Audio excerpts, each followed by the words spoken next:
Hey guys, welcome back to my channel, and it's Debsy, and place to be, it's Debsy. Boop, boop, that's me. Boop, Debsy. Hey guys, happy Wednesday. I'm trying to think what day it is. Happy Wednesday, and I hope everybody is having a great week. We're halfway there. Whoa, chicken on a bear. That's right. We're halfway there, like JBJ said. 2 days, and then we're gonna live for it. The weekend, that is. So what did I do last night? I watched, you know that if it's Wednesday, then last night I watched the ladies of the Real Housewives of Salt Lake City, and it was a good one. Let me tell you, I love me all the drama that comes from a Real Housewives dinner, whether it be a dinner in or a dinner out. And this was no exception. We're gonna get to the dinner as the last morsel because I know everybody that watched it, that's what everybody's talking about. Everybody's all a buzz about Meredith and her new British accent. But let's start off from the very beginning. A very good place to start. So the ladies get there at the Trixie Motel. They're greeted by a Trixie Mattel herself. And she says, oh, of course, Lisa has to let Trixie know, I lost my ring. It was $60,000. She's like, oh, fuck's sake. So, okay, we got to hear this all night then, about all day, the $60,000 ring. Trixie then informs the ladies, well, the other ladies have arrived. Everybody's like, what other ladies? Out walks Whitney and the lead balloon. And everybody is either shocked and or confused, except for Lisa. Lisa Barlow's like, I'm so happy that she's here. I love it that she's here. That's great. Listen, I'm going to tell you this much. On the topic of Mary Crosby. Now listen, I can't say that I was a big fan of Mary Crosby's. I don't like the things that she's alleged to have done, but I will say this. Mary Crosby last night, she brought it. She brought the reads, and she just brought some iconic behavior. Listen, Linda, when they were sitting out by the pool, Whitney and Angie K, they're sitting out by the pool. Out comes Mary. Angie's like, why don't you come over here and sit with us, Mary? Come on, girl, get something to eat and sit with us. Mary's like, no, I will not do that, and I do not like how you're talking. I don't like how you're talking to me. Please don't do that. And then she shut that down. Then she asked Whitney, why did you show up early? Whitney puts out there, oh, well, I came because I'm friends. I've been friends with Trixie for a long time. I'm good friends with Trixie. I went to come out early to see Trixie. I'm sure that's probably what she told Trixie too, but we all know that's not the real reason why she covertly came earlier and didn't put any kind of information about it. She didn't text people, I'm going out early to see Trixie. She was just like, I'm going out early. We know it was to sneak the lead balloon in. So she's telling her that, and Mary, of course, is very childish. And then Angie tries to dip into that, and Mary was like, I wasn't talking to you. And then just shut it down. And then when Mary read Whitney in the Spurner van before Heather vomited up all of her espresso martinis, the 5. So listen, I'm not saying that I would want Mary to be full-time. She's good as friends of, and I don't even think that she would probably even want to be full-time because she's not very social. So that's it. That's it on Mary Crosby. I thought she brought last night. So listen, Meredith then comes out. She's handing out all of the gifts to the guests. Guests are people who are invited. That's what the definition of to me, in this instance, is the guest. You have the number of people that you invited that said I'm coming, and you have gifts for them. She passed them all out. There was not one for Angie K because she didn't expect her to come because she didn't invite her. So that's just it. And then Angie has to make some dig saying, oh, well, they're probably just something that was a gift or was regifted or was given to her or was a leftover or something like that. Listen, don't get this twisted and don't get all upset that you didn't get a gift. I mean, you weren't invited. You shouldn't be there. So you didn't get a gift. Deal with it. The gifts are passed out. She makes that little comment and immediately Monica is like, ew, right off the bat, you're going to go there or something like that. Which made Monica get all worked up about like, well, I'm the one who brought her into this group. I'm pretty sure that was the producers. I brought her into this group and then she goes into her room with Whitney and Lisa and is like, what a bitch and how ungrateful and this and that. Listen, Monica is growing on me, and I'll tell you why. Number one, Monica is going to come right out with all of her skeletons so that you can't later on come in and be like, we found this out, and why didn't you tell us this? And then they could use it against her as a weapon. No, and also, she's walking past, she hears them talking, and she comes in and she confronts them. I heard you talking. What were you saying? Now, before she came in, Angie K, she was big and bold and yelling and everything. Well, when she came in, I mean, Angie still talked, but she kind of backed down a little bit and had told her what she was thinking.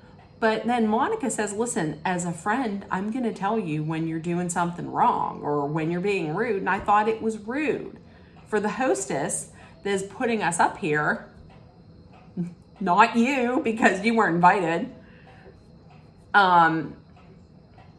So I like her. I like that she's just coming out and she's saying what's on her mind. She's putting everything out there. I also thought it was rude. I don't know if anybody else noticed it, but when they were going through and showing the rooms, Trixie was showing all the rooms. Before anybody even got there, Whitney and the uninvited guest, the add-on, picked their rooms already and picked some of the biggest rooms. Ignorant. That's just ignorant. So a little bit later on, the ladies all paired up. They went out for like trust shopping. The deal was you were paired with somebody that you wanted to work on your friendship with, like Meredith and Lisa, Heather and Whitney, Bad Weather. They were together.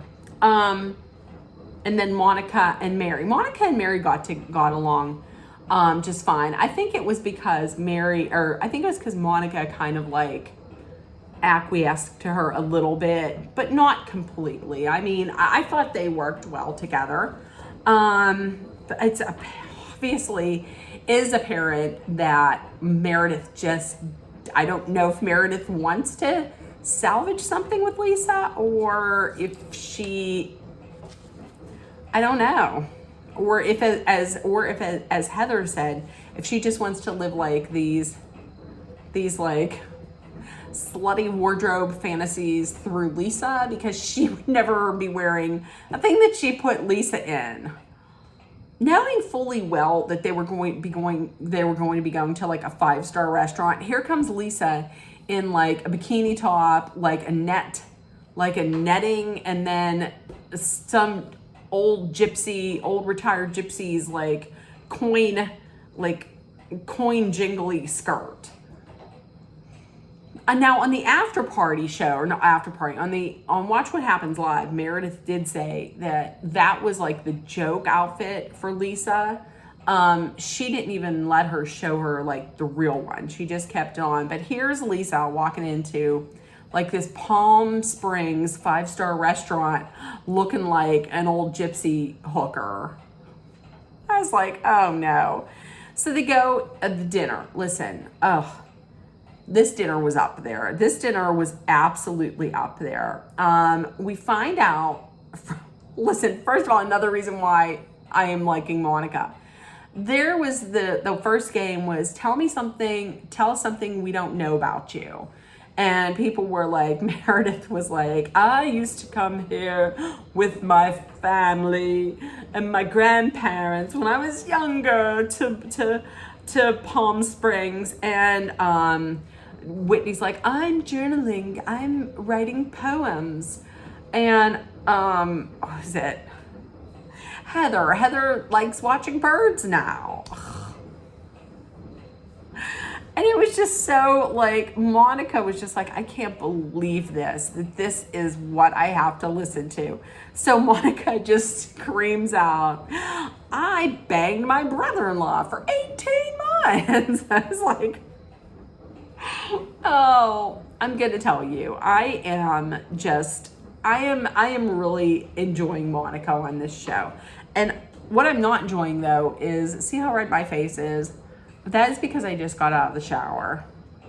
So I'm fresh and clean, but I am red and as red as can be. I did not obviously do anything with my hair or put any makeup on. Who cares? So listen though, we did find out a little bit about why Heather just does not seem to like Angie. It's because she doesn't trust her. She said she was friends with Heather, or she was friends with Jen. That didn't work out. She was friends with Lisa. That didn't work out. Lisa's like, hey, I think it's working out fine, but apparently not. She said she's known Angie longer than these other women, and Angie has never really picked her to be a friend. And she says she feels like Angie is one of these people, one of these women who is always up for just sucking the biggest wiener. She didn't say wiener, but that's what it is.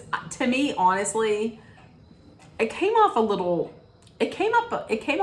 jealous for me. I mean, I don't know. It came off a little jealous for me. That's all I'm saying. Lisa went in there and stuck up for Angie on this. So we'll see. We'll see how Lisa and Heather's relationship is for the rest of the season. What else? Monica had to tell Lisa one thing she didn't like about her. And Monica, I'm going to tell you, I agree with her. Monica was like, I'm a single mother. I'm going through a divorce. I'm raising, I think it's like, 4 kids?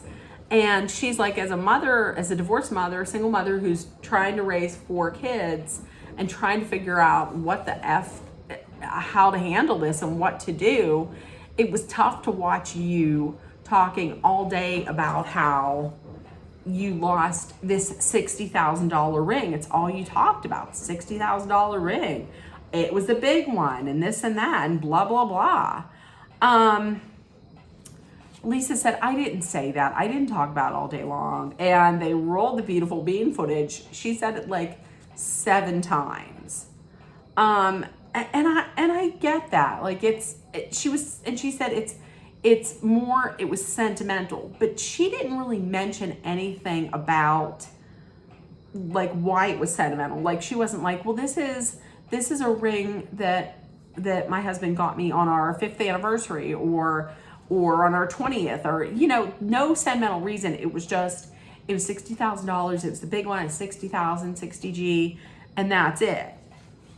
I can completely see where Monica is coming from with this, and that right there, that's going to be that's the start. That's the start of the end for them. Listen, this dinner, when Angie comes in and is like, I would like to give a toast. My family, we have a tradition with toast. We will use one Greek word. So she puts up this Greek word.